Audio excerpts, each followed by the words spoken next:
Hello viewers, আসসালামু আলাইকুম। আশা করি আপনারা ভালো আছেন। আমরা আশা করি ভালো আছি। আমরা বাবা বাড়িতে যাচ্ছি। আমার ছোট ভাইয়ের একটা মেয়ে হয়েছে অনেক বছর পর। বিয়ে হয়েছে ৫-৭ বছর হচ্ছে। আল্লাহ তাআলা একটা ফুটফুটে মেয়ে সন্তান দিছে। তাকে দেখতে যাচ্ছি।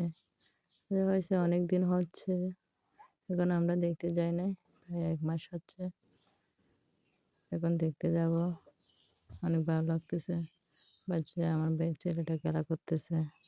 আমরা একটু পরে নেমে যাব। ঘাটে আমার আপু আসছে আমাদেরকে নিতে। কেউ না কেউ আসে নিতে।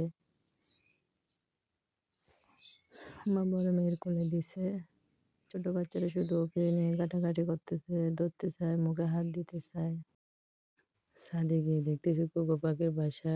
এটা নাকি কোথাও ডালে ছিল, ভেঙে গেছে। আমার মা বাচ্চাগুলোকে একটা ঝুড়িতে রাখছে। ওখানে মা আসে ওদের। সবার জন্য বিরিয়ানি রান্না করতেছে। সাইবা বিরিয়ানি পছন্দ করে।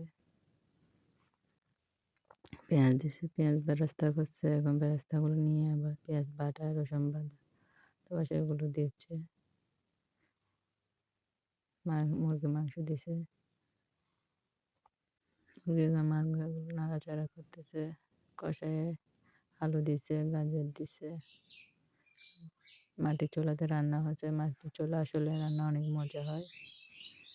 দেখতে অনেক সুন্দর, লোভনীয় লাগতেছে। অনেক মজা হবে মনে হচ্ছে। ঢাকনা দিয়ে ঢেকে দিল। আমার ভাবি নাকি লেবুর রস দিয়ে বিরিয়ানি রান্না করে। আমরা কখনো এরকম বিরিয়ানি রান্না খাইনি। লেবুর রস দিয়ে কষাগুলো দিছে এখানে। ঘ্রাণ হবে। চালগুলো আগে থেকে ধুয়ে পরিষ্কার করে রাখছে। পানি ঝরিয়ে রাখছে। এখন ওগুলো ঢেলে দিচ্ছে। যে মাটির চুলা রান্না আসলে অনেক মজা হয়। কেন জানি না। আবার আমার এখানে মাটির চুলা নাই। এদিকে অনেক কাঁচামরিচ দিয়ে দিছে। নাড়াচাড়া করতেছে। অনেক কষ্ট। অনেকগুলো রান্না করতেছে সবার জন্য।